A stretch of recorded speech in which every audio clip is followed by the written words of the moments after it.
Elijah gets here. Because see, Elijah got enough foolishness, and yeah, I said foolishness. When God speaks, he move out. Yeah. And sometimes God will tell you to do some stuff that sounds foolish. That sounds contrary to good sense. And we sit there and say, God, okay, now God, you created me. You gave me good sense. I know you gave me good sense. But yet I go down in prayer and you told me to do what? But God, that is contrary to everything my mind tells me I ought to be doing. You said, well, God, I want a husband. And my mind is telling me if I want a husband, pull him up and pull him down. And God said, no, son, don't you do it. Don't do it. Don't do it. And then your mind say, well, God, I know I'm busting my behind trying to support this family.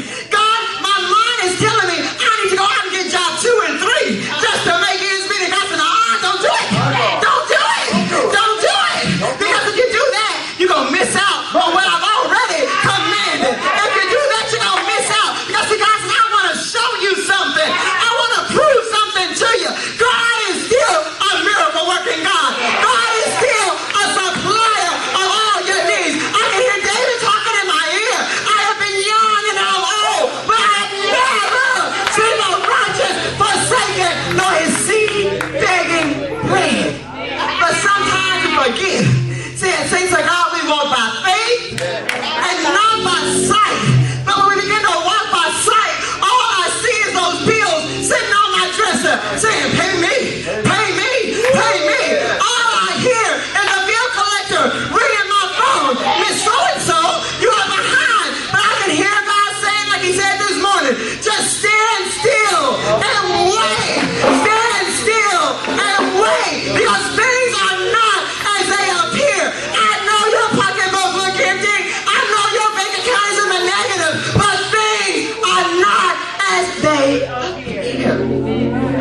Jesus. And so, Elijah gets down there. And when he begins to talk to the woman, he gets there and he talks to the woman, he meets her. And she's a working woman. And she's out there and she's gathering up the sticks. He calls her and says, hey, sister over there, I got a job for you. Would you just fetch me? He set her up, y'all.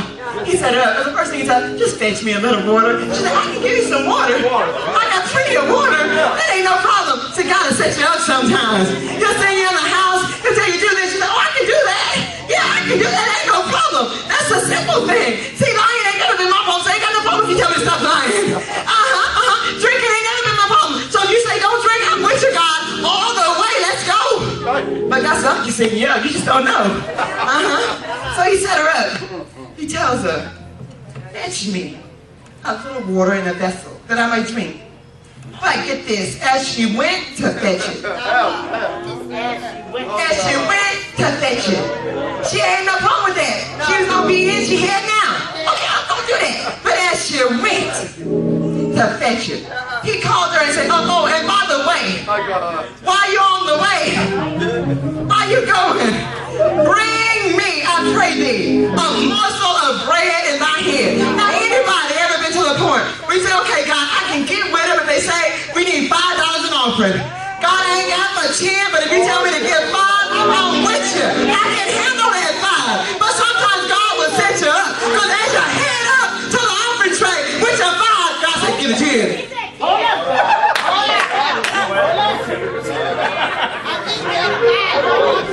And then we go, hold on, my ears ain't working.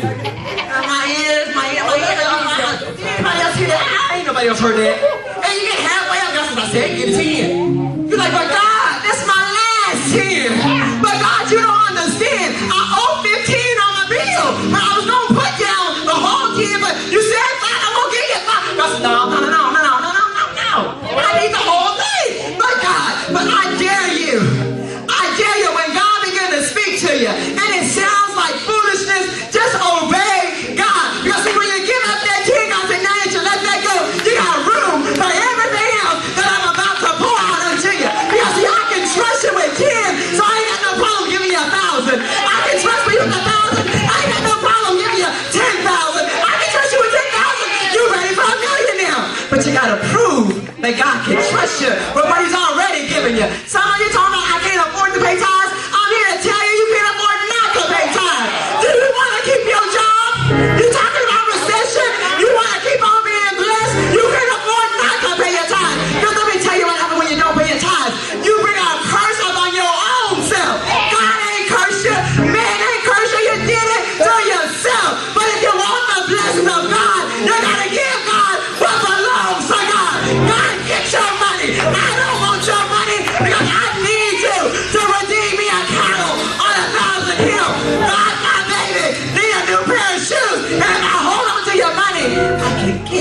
But God can't get all your money. I'm not keeping half of it, every last cent of it. As a matter of fact, let me overdo it so I can make sure, because when God get ready to bless, I need him to overdo it for me.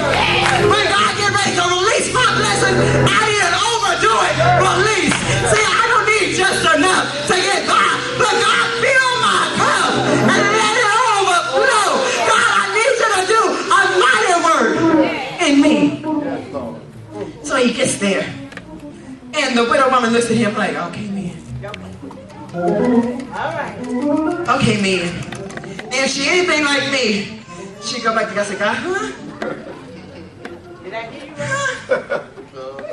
hold on, Okay, God, if that was you for real, I need you. You want to send me some kind of sign. And then by the time you got right down there, he says, let's raise it up to 10. Yeah. Told God send you a sign. But I'm here to tell you, if you can just obey God. Obey God. Regardless of what it is, if it's a man and God said let him go, baby, I am here as a witness to you. If you let that joker go, the right one, God says, is right around the corner, but don't get excited yet, because your corner may not be God's corner. Have you ever been in the country and then gone to the city? There's a difference in the length of them corners. So when you think God say right around the corner is tomorrow, it might be 2 years from now, but you better believe when you have obeyed God, God has something for you. And so, I like Elijah though. It's because Elijah fixes that real good. So, she gets up and she says, now, Elijah, I would really love to do what you're saying, because I'm an obedient woman. I'm a woman that loves God. I want to obey God. I want to do what God has to do. God see my heart. He know how much I love him. But Elijah, let me just tell you something. Let me fill you in on what's going on in my life. It's like some of us. God, you know I love you. God, you know I'm trying to serve you. But God, see, you don't understand. God, you don't get it. God, do you know what I'm really going through? Anybody ever been there? But I'm here to tell you, God sits high and he looks low. So he knows everything that's going on in your life. When God told you to do it, he already knew what you had in your house. When he said get it, he knew what was in your pocket. But he said do it anyway. And so the woman gets to Elijah and says, Elijah, I'm a woman that loves God. I really do. And at any other time, any other place, Elijah, I would be glad to do it. But Elijah, let me tell you what my situation looked like. And she began to lay it out. She began to explain it. Elijah, I'm out here. And the only reason I'm out here right now, I just came to get 2 little sticks. Elijah, that's what you think. You think you out here just to get 2 little sticks, but you out here to be blessed so you can bless somebody else. Somebody think I'm just in this business because I got to make a living. God said, no, you're not just there to make a living. You're there to be blessed, and then when you get blessed, your job is to bless somebody else. And so she began to tell Elijah, I came to get 2 sticks. He said, I ain't even got a whole cake made. All I got is a little bit. Just a little bit, Elijah. I got a little oil and a cruise. And Elijah, I got a handful of meal. Ain't even got a lot of meal, just enough to fit in my hand. I'm a woman with small hands, so I tell you how much I got. Sometimes look at God when God begins talking, but God, I can't do that. God, this is all I have. God, I've already given to her. I've already given everything I got. But let me tell you something. Don't despise small things. Don't despise small things. It might look like nothing to you, but see, I serve a God who took 2 loaves of bread and 5 little fish. Fed 5,000 with some leftovers. So that little bit that you got, I said, don't worry about what you got. Just worry about what I'm going to do with what you got. Bring whatever it is that you got and watch me show out with it. And so she told Elijah this. Now Elijah was a wise old preacher. Elijah didn't beat her up. He didn't whoop her. But Elijah says, okay, I'll tell you what, don't get excited. Don't get afraid. But this one thing I want you to do. Do what I told you first. I know you're talking about you getting ready to die. I know you think this is all you got, but before you do anything else, do what I told you to do first. Now we were looking and saying, that ain't a selfish man. If that ain't a selfish preacher. I just told him he ain't got nothing. I just told him, me and my son is about to die. He gonna tell me, give him his first. But see, her mind was right. Her spirit was right.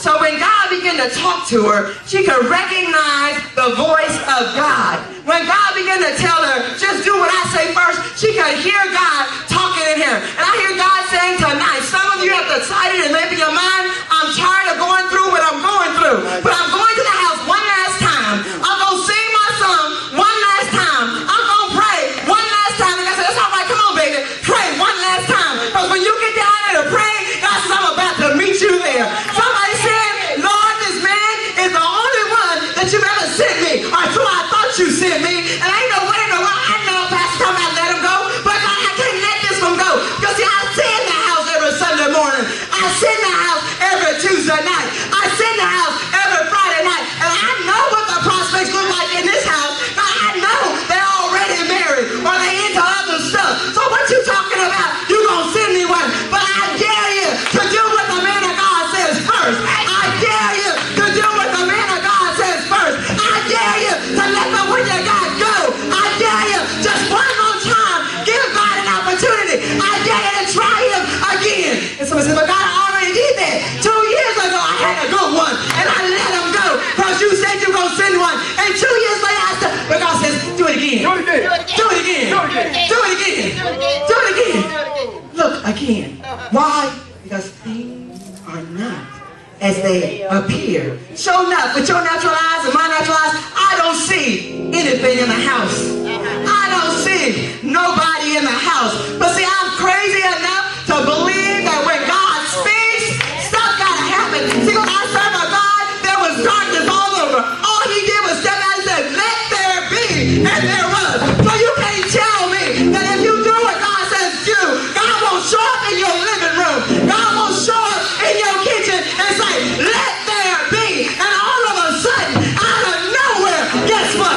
Whatever you need, God will have it right there for you. Things are not as they appear. She tells Elijah, I'm going to do this thing. And I began to think about this. I began to think, there goes some hope. Because see, she was at the point where she was ready to give up.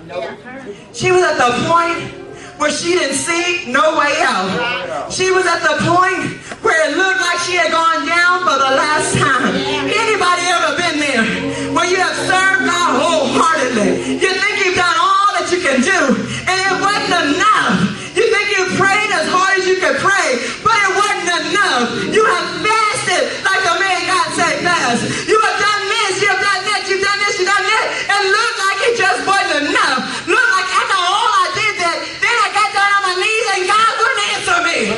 Anybody ever been there? And you get to the point where God, what am I to do now? God, what am I going to do? God, I didn't tried you. God, I didn't done this. The preacher said jump and I jumped. The preacher said turn and I turned. I'm at my wit's end. What am I going to do? And I come in the house and I put on my mask and I shouted and I praised the praise. But if you only knew what went on when I left this house, if you only knew the hurt and the pain I took with me when I went out the door, if you only knew that see I smiled because you wanted to see a smile, but deep down inside of me, I was hurting. Deep down inside of me, I didn't know where the next day was going to bring. Deep down inside of me, I didn't know what was going to happen to my child. Deep down inside of me, I'm praying and I'm believing God and I'm trusting him. But the more I trust him, look like the less he answers.